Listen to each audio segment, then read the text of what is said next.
It's time for the biggest non-league football debate in the country. Search official BOTN and get involved with tonight's show. So very good evening and welcome to this week's edition of the non-league debate. If you're watching on YouTube, then do download the podcast or listen to us on Spotify. We've got 11 and a half minutes of extra content that you've missed out on, and it's definitely worth it this week if you want to check that out as a podcast. And if you are listening to the podcast right now, thanks for downloading, and I hope you enjoy it. Delighted to say that we have lots of guests in this evening, and we've got the Merstham Manager, the current Merstham Manager, Frank Wilson. Good evening. We've got the assistant Merstham Manager, Barry Hayles. Hi, guys. We've got the ex-Merstham Manager and current Kingstonian Manager, Hayden Bird. Hello. And we've got our very own James Cummins, who's made an appearance on week 2 of the non-league debate. Hi, everybody. So we've got a great show planned. We're going to dive straight into the first topic tonight. And that is, do you play for a manager or do you play for a club? And it's a really interesting topic this evening because of the guests that we've got. Because Merstham last season reached the playoffs, the Step 3 playoff final against Tunbridge Angels. You didn't win that game. Tunbridge, of course, went on to win promotion to the National South. They beat Metropolitan Police in the Super Playoff final, which is a conversation for another day and won't be happening again this year. And you took, I don't know the numbers actually, I should have got the exact number, but you pretty much took the whole squad when you left Merstham at the end of the season to Kingstonian. So Frank, you came in, we'll talk in a minute about how you've had to rebuild that, but they all were happy to come straight away, play for you. You mentioned in an interview that was the only way you're going to hit the ground running. Yeah. But does that mean that players at this level play for the manager more than they play for the club? Because surely some of those players would have said, no, I'm a Merstham player and I want to stay here. I think the reality of non-league football is that they play entirely for the manager. You've got to remember that this was a team that I had a really strong bond with. We'd won trophies together. We'd been through a lot together. We worked hard and trusted one another. And I think that they left the same reason why I left, is that I think that team had outgrown the club with respect to Merstham. And if you're a footballer with ambition and you just reached the playoff final, then as a player, you want to hear from the football club next season the club want to win the title. That they were not the messages that were coming out of Merstham. I left, to be open with you. It's something that I wanted to do. I didn't leave here lightly, but I was really excited about the opportunity to join Kingstonian, because whereas we had a ceiling here, I don't see that at Kingstonian. I think if Kingstonian are promoted in the fullness of time, they have the resources to go again and compete. If Merstham had been promoted, then I can't see how they could have coped with it. You would have had to have spent £100,000 on the ground roughly. You would have had to have spent probably another £100,000 in wages to compete at that level. They simply don't have that. So Merstham for me was like an orange that I'd squeezed all the juice out of. There was nothing more to give. And so that it was time for me to go. And the players felt the same. The players openly felt last season, speaking absolutely transparently with you, the players felt that the only people that wanted to be promoted were the players. They never felt that the club wanted to be promoted because they understood the restrictions of the football club. And I understand the supporters that say, you've taken every player. It's not true. You know, Shane's went to Concord, he's gone to Carshalton. Jake's gone to Braintree, Michael's gone to Margate, as Walter's gone to Waterford as examples. And the truth is that had we reached the financial arrangements with everybody, they all would have come. But there's two sides to the story. The side is that they know me, we have a good relationship. I want to improve, I want to kick on. They want to improve, they want to kick on. And albeit it wasn't Frank's fault, because the talks of replacing me were pretty protracted here. And by the time I was settled in at Kingstonian and Frank had arrived, all the players were with me. But if the supporters want to criticise the players for doing that, they should be informed that no one at Merstham Football Club ever picked the phone up to one player and said, will you wait to speak to the new manager because we would like you to stay. They didn't ring one player. And so what do you do as a player? It was obvious. Now, they knew that they would come. But nonetheless, they didn't try to keep them. I'm going to put a bit of context in this for you if you're not sure about geographic locations. So in step 3, in the Isthmian Premier Division, Merstham play in that division. Hayden Bird has been the manager there for, how many years have you been there? At Merstham? Yes. 7.5 years. 7.5 years at Merstham. They're in Surrey, in England, and we've got Kingstonian who are also in Surrey. Yes, they are. Yeah, this is They why are, James sorry. is here. James is geographical coordinator. That's why he's sat next to me tonight. So Kingstonian, it's a stone's throw away. Yeah. If you know your history in non-league, Kingstonian are the bigger club. I think that's fair to say, even though we're sat here in Merstham doing this show. I don't think their mind is saying that. Merstham are definitely overachieving. It's a small village club. The people at the club, I spoke to the chairman at the weekend, exactly the same thing that he said. You know, they're a village club and they would have struggled going up a division, and you almost took them there last year.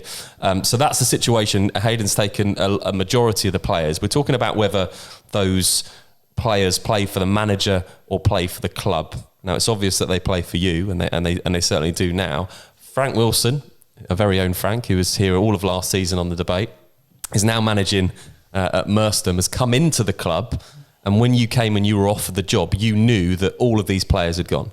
I did, yeah. So the board were, to use Hayden's word, transparent about the situation. And I knew from the interview process that the situation looked as we've described it tonight. Obviously, Hayden's move to Kingstonian had happened weeks before. So, you know, inklings and suggestions and concrete evidence, whatever you want to say about it, really, players had moved across. And obviously, I think the expectancy from the club would be that, as Hayden rightly said, there had been a strong relationship formed between Hayden and the boys. And some of the members of staff, and for their reasons, obviously they moved across to K's. And in this situation, and the one that I was obviously putting myself in as applying to be the manager, it was going to be a process of clean slate, a complete rebuild. So let me ask you the question, because we're trying to get to the bottom of this, whether players play for the club or the manager. How many players that play for you at Merstham now are players that you've had before? Roughly. Percentage wise, 15%. So that's quite small. That's quite a small amount. Is that because of the time that you came into Merstham that players had already signed elsewhere? I guess it's a combination of everything, really. First and foremost, as soon as the season ends, managers and clubs are already doing their due diligence on players, and they're already talking or in discussion with their own players about deals and obviously, contract or whatever it might look like. Basically just getting players to remain at the club.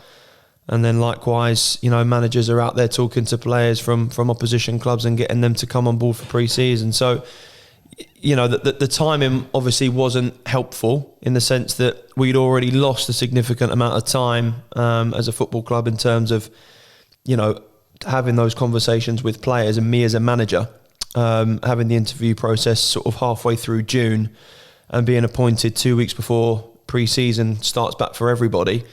You don't have a lot of time to pick the phone up and start to speak to people. Although, contrary to that, some of the players that I spoke to initially and that have agreed to join Merstham were people that I would have phoned if I'd have been appointed 6-7 weeks before.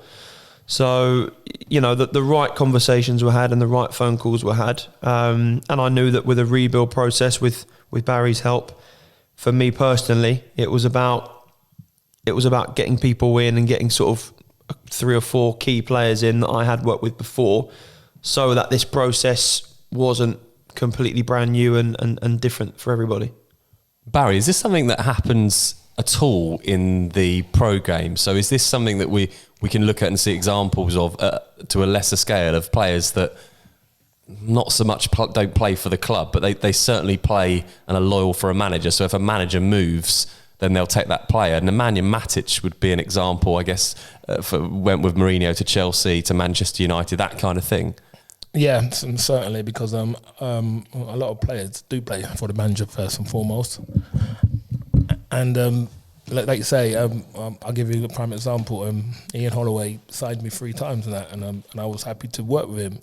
So it's a case of a manager getting the best out of the players. So I think as Hayden taking over the squad, they were loyal to him, and they went with him. So it certainly happens in the pro game as well. You get a manager, you like him, and he's loyal to you. You're loyal to him, and if he has a move and you think's not quite working out at the club you're at, you think, well, yeah, I'll go and play for him again. Yeah, 100%. So like you say, you mentioned Matic, and he went with Mourinho to Man U. He's not hit the ground running, but it was a move he made. I'm trying to think of other examples of managers, James, that have taken a lot of players in the pro game that have moved.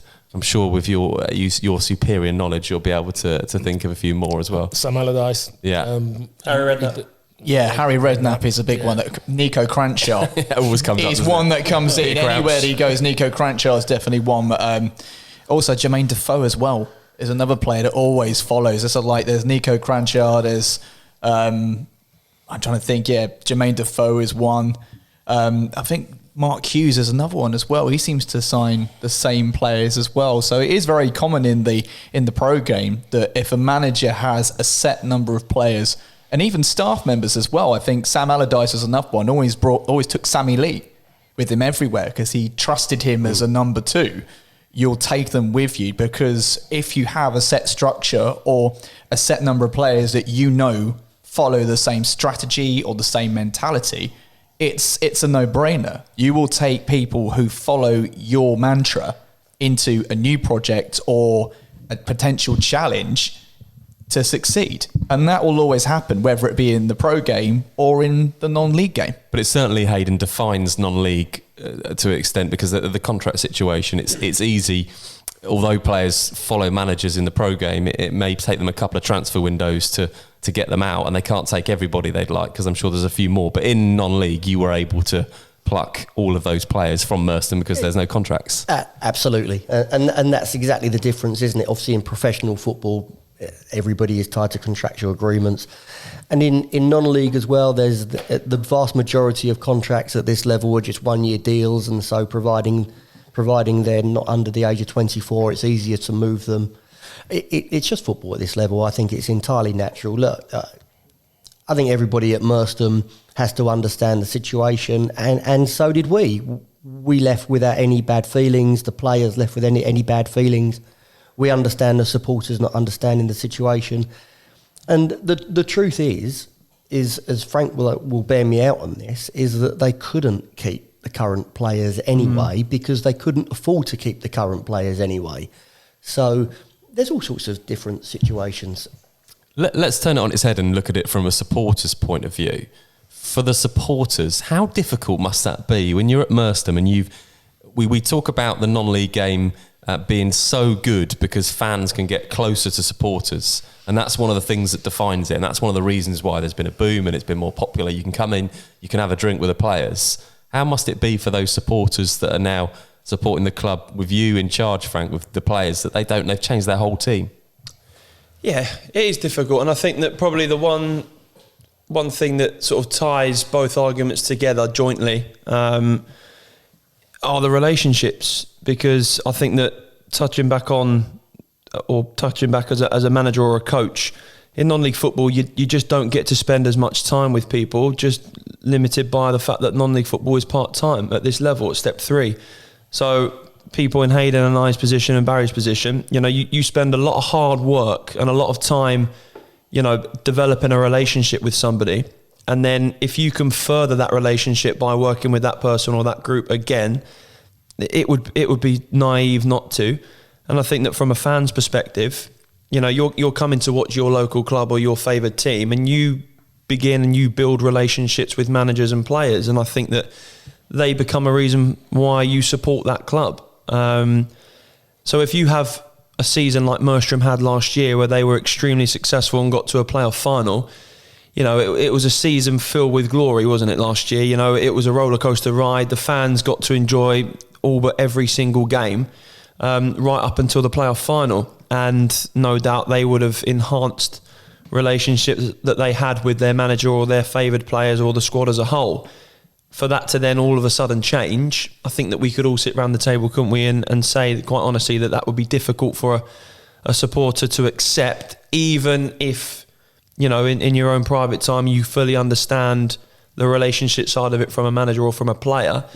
But it's very difficult for fans because, like you say, non-league football's intimate, isn't it? You can come here, you can have a beer with the players after the game, you can talk to players during the warm-ups. It is completely unique.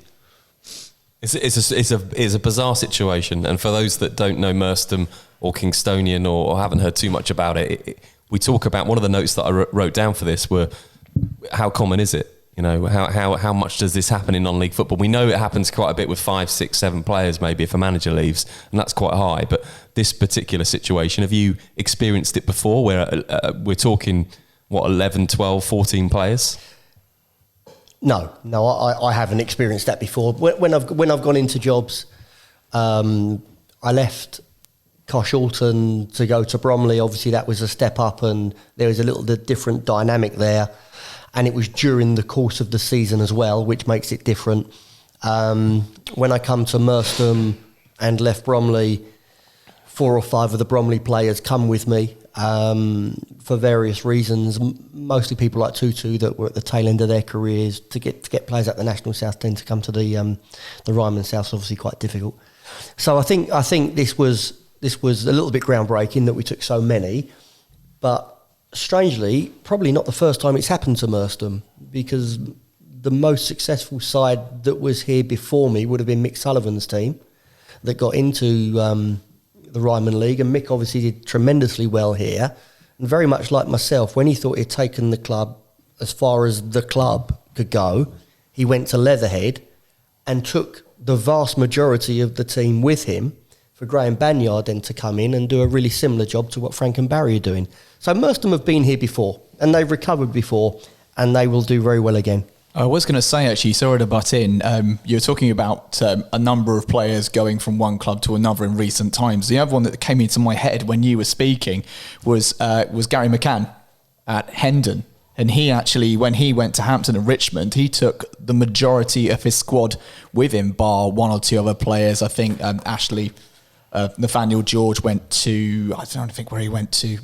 I think he went to Crawley, but the majority of other players from that Hendon team that came so close to beating Dulwich Hamlet in the playoff final went with Gary to Hampton and Richmond. So it's actually not been in a long while since we've actually had an entire squad go with a manager to a brand new team. That's a good point, actually. Was that because as well the Alan Dowson took a lot of those Hampton and Richmond players to Woking? Absolutely. The knock-on effect. Yeah. Absolutely right. And so there's prime examples here where it happens all the time in non-league football. I think it would be a bigger surprise have I gone to Kingstonian and the players had not followed me. For me, the way the dynamic of non-league football, I think that would have been a much bigger surprise to everybody than me taking the players. And I guess you could say if you would have been at a club, Frank, last season, then there was a potential that a lot of the players that you were with would have come with you to Merstham. Yeah, listen, I think that these are just all very obvious scenarios and things that happen all the time. I think that the difficulty is the fans, isn't it? I think probably the most difficult thing to accept is as a supporter, you know, you are seeing a transition from year to year. But then again, if you've been supporting non-league football long enough, you would be used to seeing that. Yeah. And that's why non-league football and clubs boast players from different eras that they can look back on and say, he was a great player, or he wasn't very good for us. It's just a high turnover rate in non-league football, and I think that we have to love and hate that. Barry, the last question I'm going to ask on this is, if you're a player and you played for Merstham last year, great club to be at, wonderful club, you've got to the playoff final. I know you get, the argument would be ambition and you want to follow your manager and you want to go and perhaps get promoted this season. But are you surprised that not one of those players actually went, do you know what? This is a great club. I like the area. I love the club. I actually just want to stay here. Or is it now all about money and other things? No, I think it's a slight, as Hayden said, a bit of higher ambition, I think. And no disrespect to Merstham, like I say, it's a small town, but I think the players think they've made the move to a bigger club, and with a club with a bigger ambition.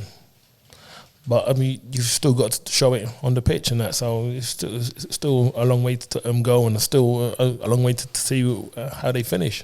It'll be interesting to see how both teams finish this season, and we will not waste the opportunity tonight. We will get some predictions from both the Kingstonian and the Merstham Manager this evening, and we'll also get Barry's thoughts on that as well. Can see keeping Frank in check. We want to get your thoughts on the non-league debate. Of course, as always, get your thoughts into us on social media. Let us know what you think about any of the topics that we're discussing this evening.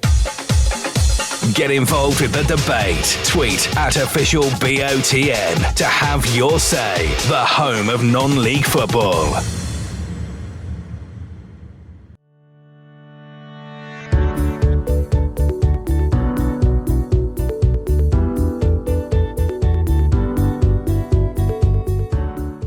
I'm delighted to say that David Richardson joins us from the non-league paper. Very good evening to you, David.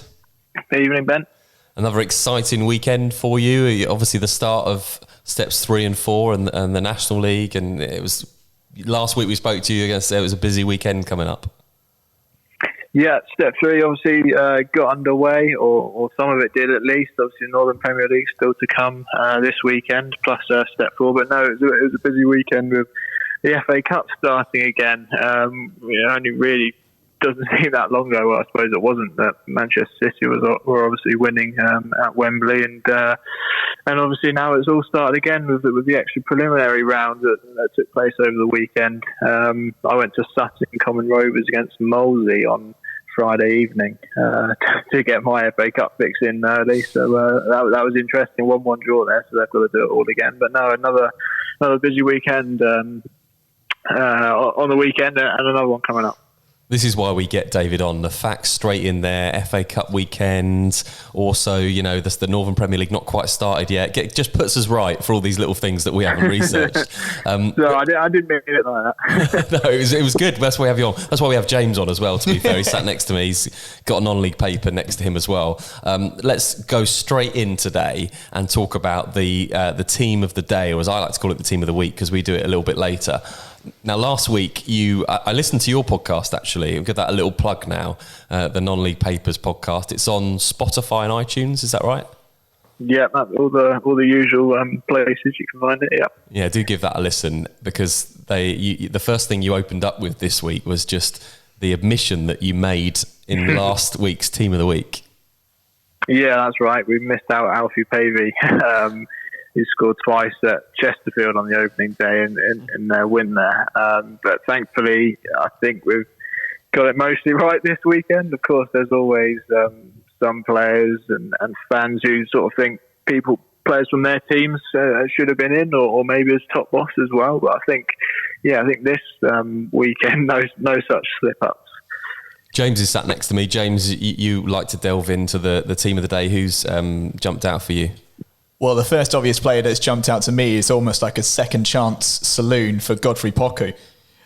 He didn't have a very successful spell with the Cards to begin with, wasn't liked by the manager, went out, he's come back in with Douse, and he's got a rightful place in the team of the day after his performance against what I can only describe as a very fancied Harrogate Town side, really. He's come back into the side strong. He's hopefully going to be a pivotal part of Douse's squad come this season. Just to mention as well, a player who has returned today is Toby Edser, who most Woking fans are rejoicing from the parapet. They've wanted him back for a long, long time. Douse has done that. He's got him back in on a loan. I will be fully expecting to see Toby in the team of the day. I mean, other players as well who's brought my attention. Cameron King, up fronter for FC Halifax, of course. They're the league leaders at the moment. A surprise to some people, but playing their place at the top of the table after 3 games. Also, good mentions to James Montgomery and Alex Whitmore of AFC Fylde. Of course, they're always bankable for being up there at the top. I didn't realise, David, that you put a Woking player in the team of the day, and that's just going to set him off. It always does, James being a Woking fan. But it's as always strong team. Yeah, it's always difficult to pick players out, because often what we do is we go on the player ratings that our match reporters send over, and obviously they've put in a star man as well from that game, which gives us an idea of how players have performed, and often there's 2 or 3 players in a game that you could probably have been the team of the day, so it's always sort of difficult to piece it together.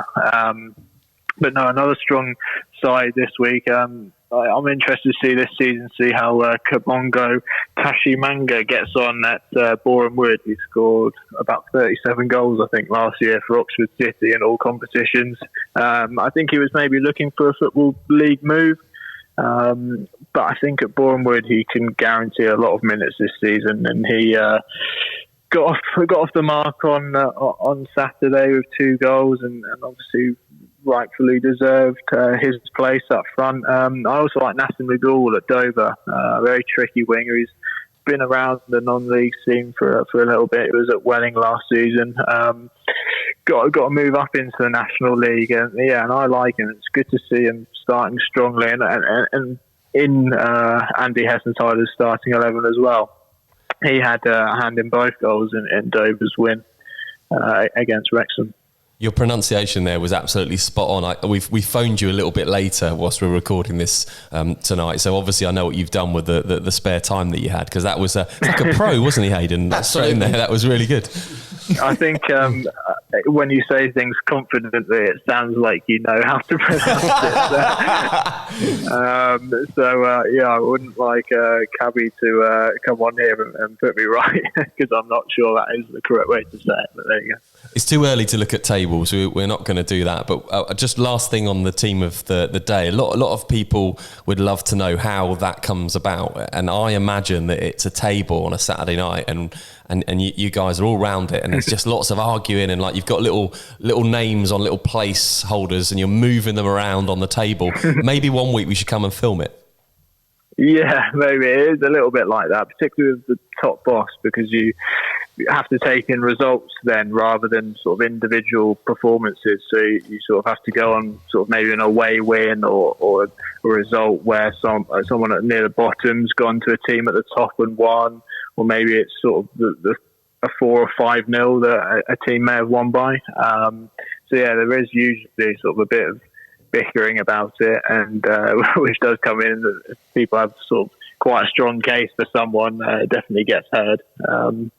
But there's not a lot of time on a Saturday evening in the office to discuss it really, with obviously so much to do and so many match reports to sort out from all over the country and across all of the leagues. So like I said earlier, there are some mistakes sometimes, but I'd like to think most of the time we're somewhere on the mark. And I'm going to focus the attention now to the National League North and look to James on my right, because I know that you're so well versed in the National League North. Look, we're going to be honest. We're based in the South. We try and cover as many leagues as we can, and certainly David and his team do it a lot better in the non-league paper. There are only so many leagues that you can cover. When you think about the coverage of the Premier League and then the Champions League and the Championship, they're much smaller. There are so many leagues here. We're much more well versed to the leagues in the South, the Isthmian leagues, the Southern League, and of course the National League South and the National League. The North sometimes escapes, but we do want to get people involved that follow teams in the National North. Therefore, James, it's your mission to find out more about it. Have you got anything to say on it tonight? Well, to be honest with you, the standout for me in the National League North, don't take the paper away from me. That's David's work. That is cheating. What I was going to say, do you have this problem at the non-league paper, David? Do you have people just taking away your gen? Page 3 of the Sun, mate. What are you looking at? Terrible. Anyway, it's easy to say that York City look like they're on track to try and regain their status towards the higher leagues. They're currently leading at the moment, but Guiseley are up there. Kings Lynn Town can be seen as a bit of a shock as well, because they're riding pretty high at the moment as well. Curzon Ashton are 4th, Southport 5th. Looking down towards the bottom part of the table, I'm surprised by seeing Bradford Park Avon bottom of the league, because they seemed pretty strong last year in the in the Vanarama North. But this year they've had an absolute shocker, 3 defeats throughout the entire season so far. What you're basically doing there is you're asking David a question. You're sort of saying, look, I don't know a lot about this, but it seems like that's a bit of a surprise. I'm trying to bounce with him here. Yeah, I'm trying to do my best. Let's ask David about that, shall we? Go on then. Well, Bradford Park Avenue actually got rid of their manager this week. That's why then.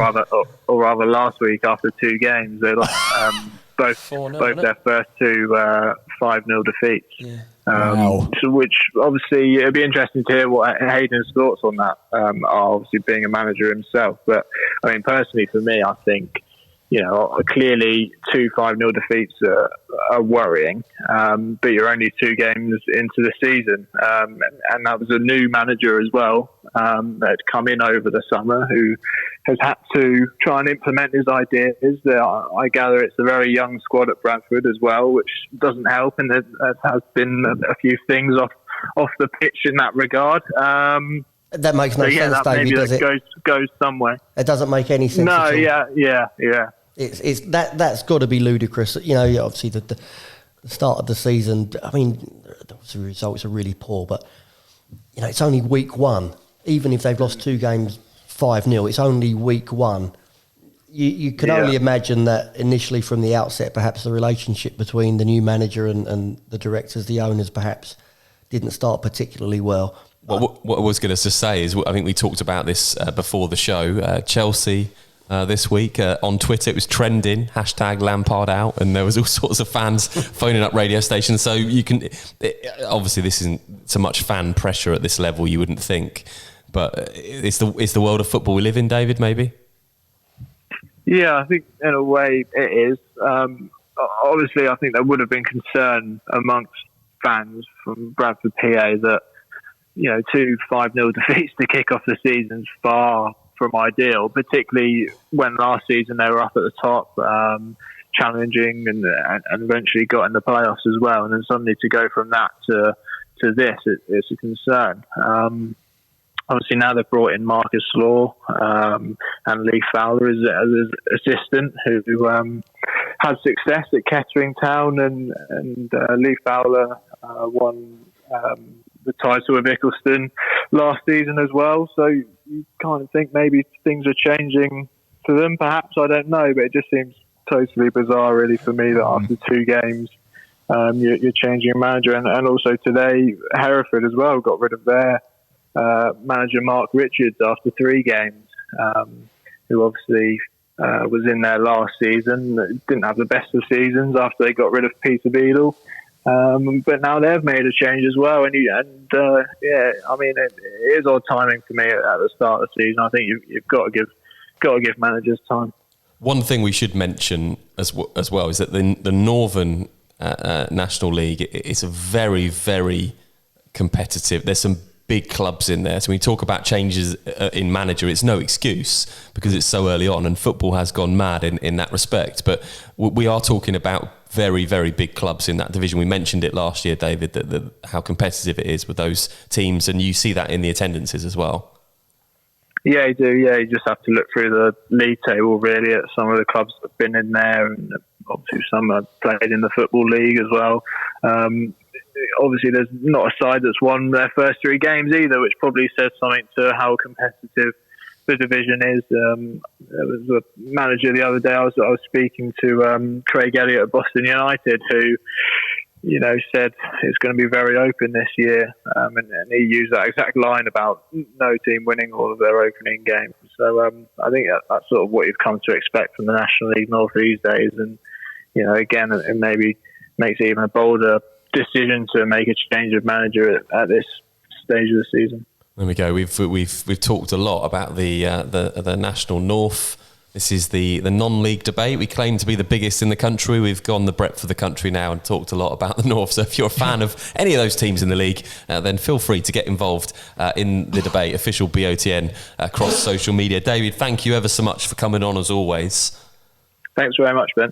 And we will speak to you soon. Have a great week. So that's David Richardson from the non-league paper, who I'm sure will be back on again next week. We're going to take a quick break, and when we come back, plenty more to talk about. How can you build a team in non-league football? We'll ask the guys that are with us tonight. Thanks for downloading the Back of the Net podcast, the biggest non-league football debate across the country. Search Back of the Net on YouTube for more exclusive content.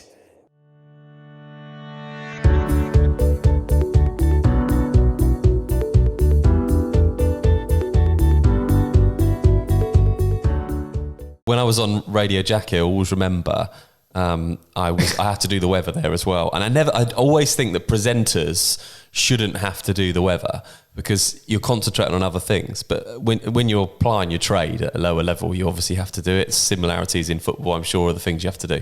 And I did the weather, and it got to the last minute, and the weather jingle comes in. You have to do it right before the news, and I hadn't looked at the weather. You're meant to look it up on this system and get it all correct, and I'd not done it. And I was thinking about getting out of the chair and getting out of the studio. It was a busy day. So the last minute, I just thought, weather jingle's playing. Shit, I haven't looked it up. So I just put the microphone up, and I just said, I thought, yeah, I kind of know. I can see outside the window and everything. And I thought, right, yeah. So it's going to be sunshine and cloud throughout the afternoon. A fine day with highs of 17, because you know the temperature. You've read it the hour before, and it's fine. And I left the studio that day, and I came in the next day, and the presenter that was on after me said somebody phoned up during his show a couple of hours later and said he went out after listening to Radio Jackie's weather, didn't take his umbrella, and it rained. Fantastic. And he's blaming me for Brilliant. It. So he had a right go at the presenter that was on after me. Oh, that's not cricket. But can you imagine listening to the radio and thinking, right, they've said, so I'm not taking that umbrella. No, got to be a hermit. That is fantastic. Got to be a hermit for that. And he had to go at the presenter, so I thought that was brilliant. That's my story on the radio. Welcome back to the show. This is the non-league debate. We are talking about football tonight. Delighted to say that Barry Hayles, Frank Wilson, Hayden Bird and James Cummins are with me. The next thing that I want to talk about is how hard it is to build a team in non-league football. We've looked earlier on at the fact that you can take all those players from Merstham and go to Kingstonian and take the whole squad. Does it make it with no contracts, and we mentioned the time that you get with the players, is it almost impossible to think long-term in non-league football? I don't think so. And I think Merstham is a great example of that. Merstham was successful last season not because we suddenly come across a group of players that gelled. That was a process that we went through, and we merely added to the squad rather than making wholesale changes every year. So Dorking Wanderers is a classic example of that. Dorking Wanderers are a club that will add 2-3 players every season. They won't have the mentality that they'll rip it up and start again every year if it doesn't work. So it's a period of work, it's a period of building. And if you go through that building process as we did here, that comes to a climax with the work last season. And so I think in non-league football, you've got to create an environment where the players want to be there. Because this isn't what they do for a living. This is what they do to get away from the pressures of work. So if you create an environment where they want to come to training, they want to play, they all get along really well, they have good relationships with the coaching staff, with the manager, with the club, then it makes it a lot easier to generate that process of building the team every year.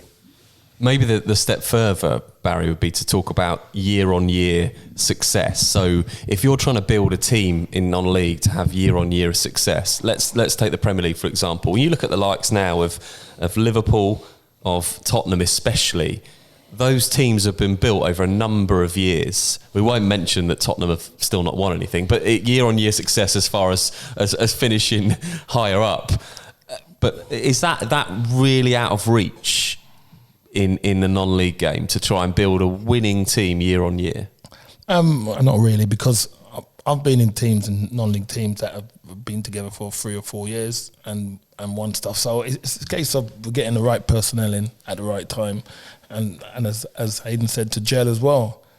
But I think and being able to manage players off the pitch as well, and in a time frame that you work with them.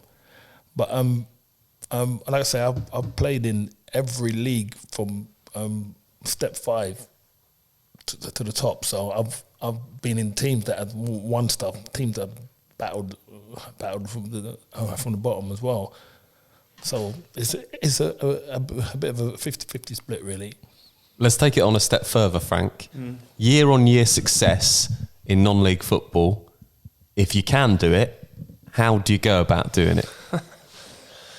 Because you can't put these players on long contracts, although you found out that some players have contracts, and where you've been, and a couple of other examples we've had of players that can have 2-year contracts, but you can't always do that. Would it be realistic to say, Hayden, that a player, the average player or players from Merstham's starting 11 or squad last season, had you got promoted to the National South, been good enough to compete to what your standard needed to be in the division above?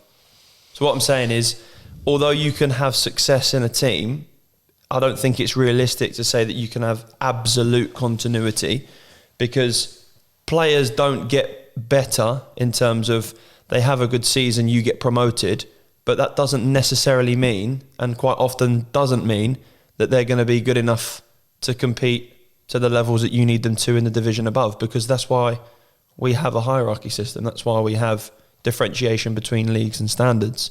So Merstham couldn't be the same Merstham template last year, get promoted to the National South and then be successful.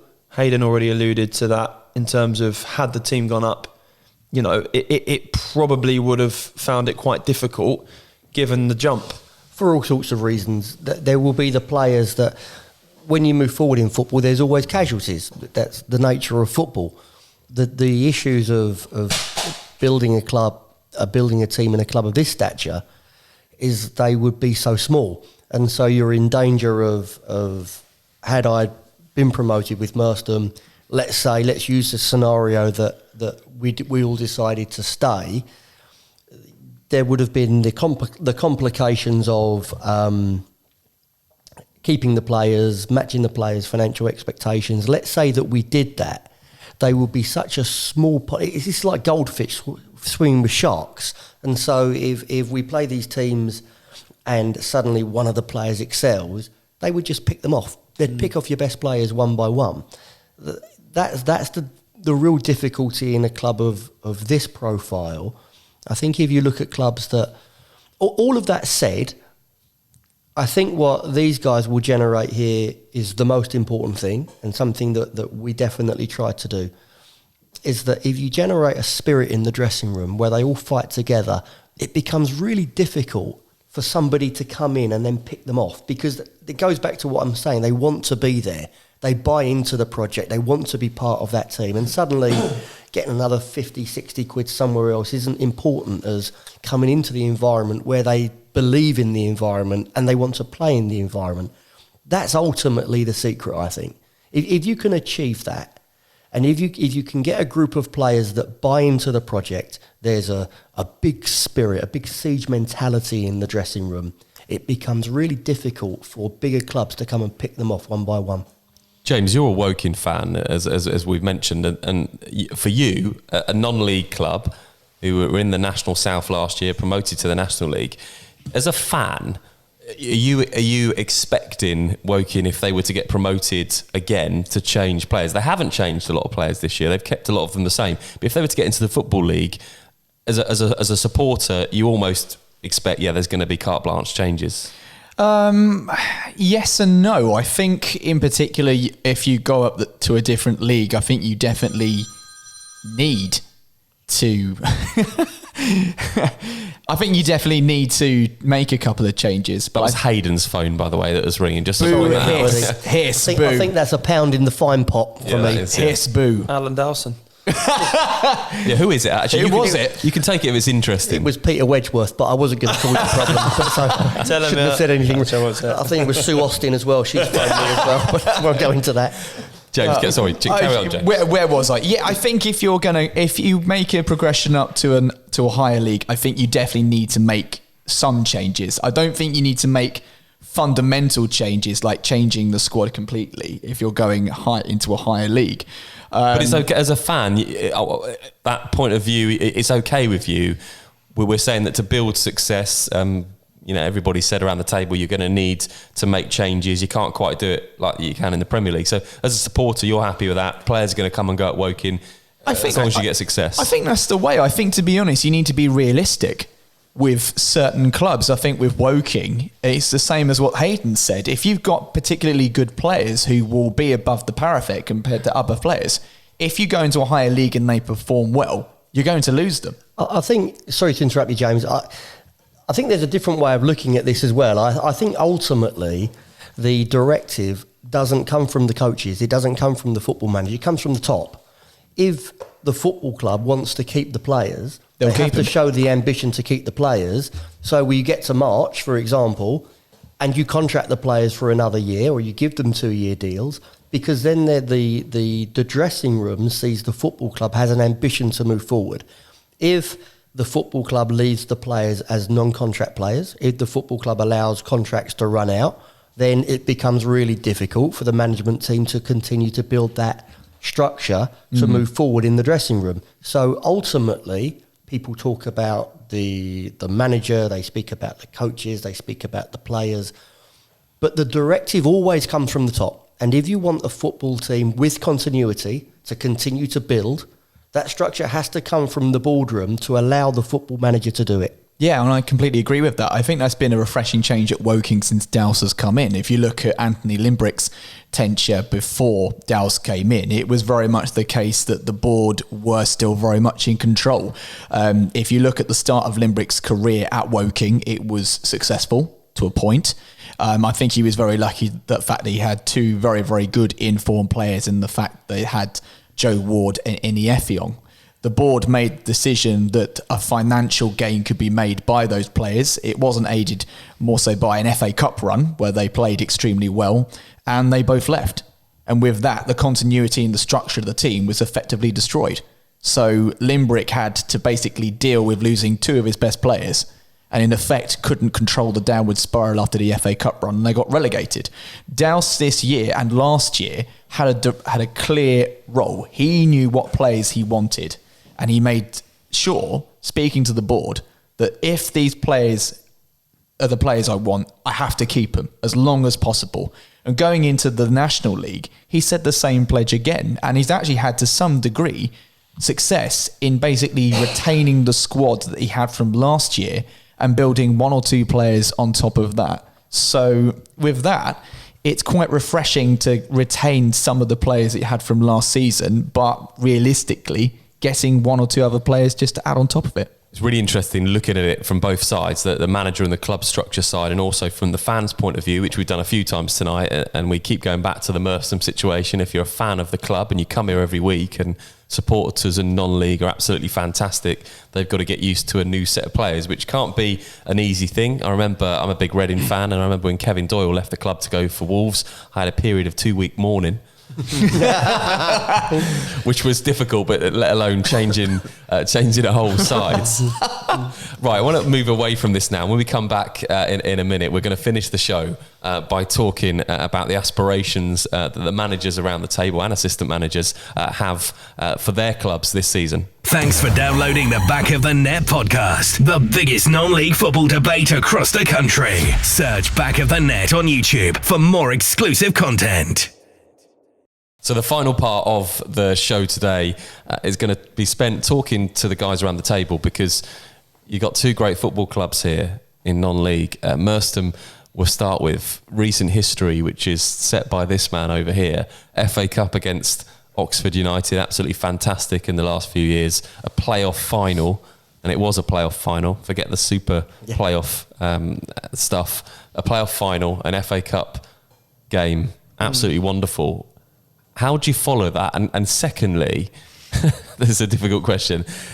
I'd love to know the priorities this year, because James just touched on it there with the FA Cup. And we'd love to ask this question. Is the FA Cup a priority for this football club, bearing in mind the money that comes in? Or is that question void because it's just, well, every game is a priority?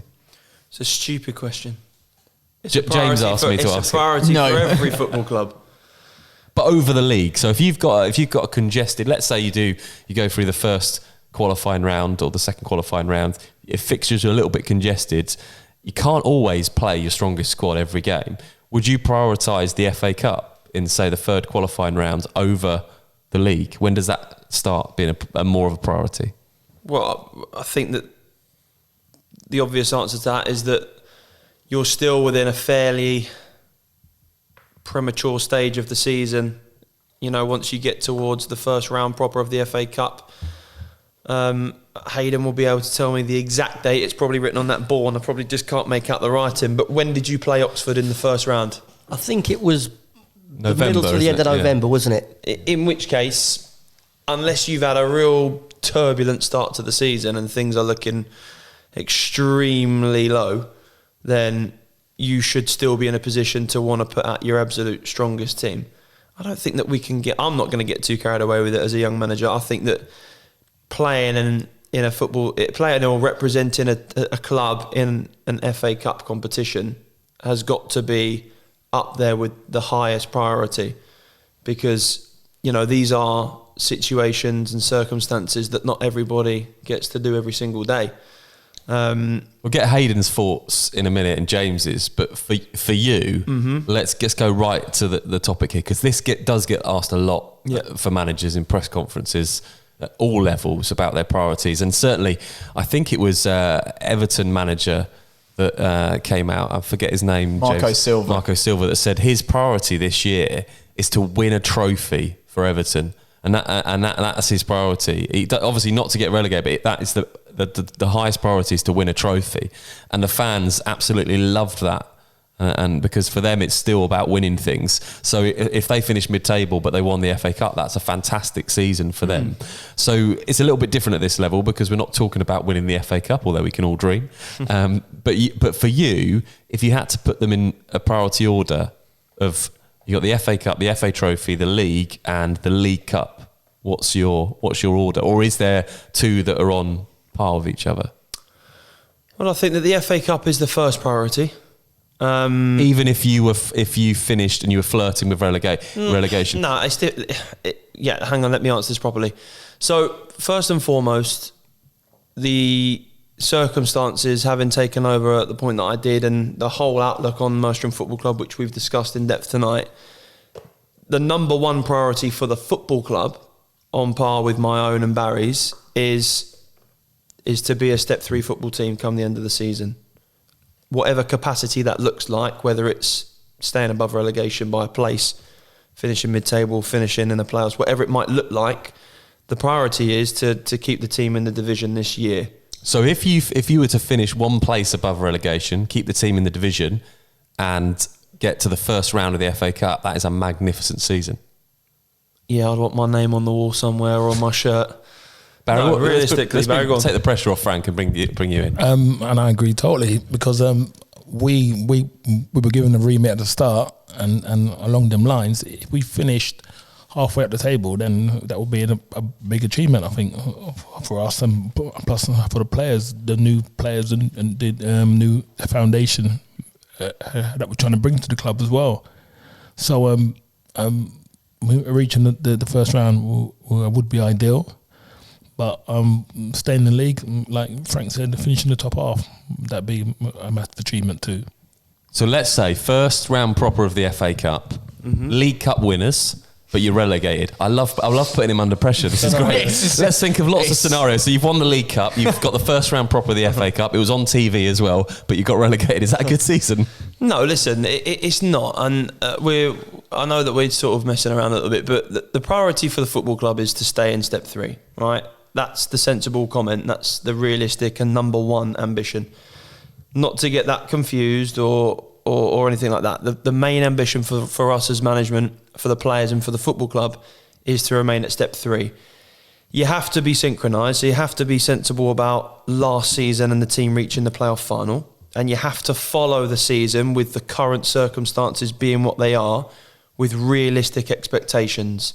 So with a brand new team, a completely transitioned team, which bears no resemblance to last year's team in any way, shape or form. The reality has to be, in a 7-week pre-season window to prepare, you have to be extremely proud if the team stay at step 3 this season. That's not to be too pessimistic and say everybody should expect a really difficult season. It's just being extremely honest about the circumstances, because Hayden alluded to it earlier and we already know from his history as the previous Merstham manager, he got to a playoff final through his word of process. So it wasn't one fluky season. It wasn't one season where the budget was twice as high as it ever was. It was a case of keeping a consistency and understanding what the process looked like and building towards their most successful season at step 3, having, during that process, undergone seasons where things were more difficult. But Hayden would probably say that was all part of the process of getting to a playoff final or getting to a first round proper. So this is the beginning of Barry and I's process at Merstham. So the process looks like step 3, first season, stay in the division, be competitive.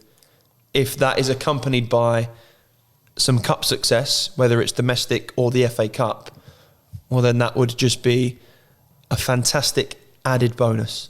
James, for you, as a Woking fan, what would your priority and what would you think Alan Dowson's priority would be? Success in the league, say the playoffs, or a third round place in the FA Cup playing the likes of Manchester United? I think most and foremost, I think it's staying in the league. I think that's the most key thing I think Dowse would want to go for. You can't copy Frank's answer. But no, just let me explain what I'm going to say rather than just shoot me down. Let me explain what I'm going to do. Are we sponsored by Woking as well? Because I feel like we talk about Alan Dowson. I like him, but I'm Woking. No, the thing is, so we get James on, you know. Let's just take it away from Woking, most of all. If you're in that position, any fan, most of all, they enjoy the FA Cup. They like seeing Mark Chapman on the sideline speaking into the screen for their 15 minutes on Football Focus. But the idea is that the team is firmly on the league.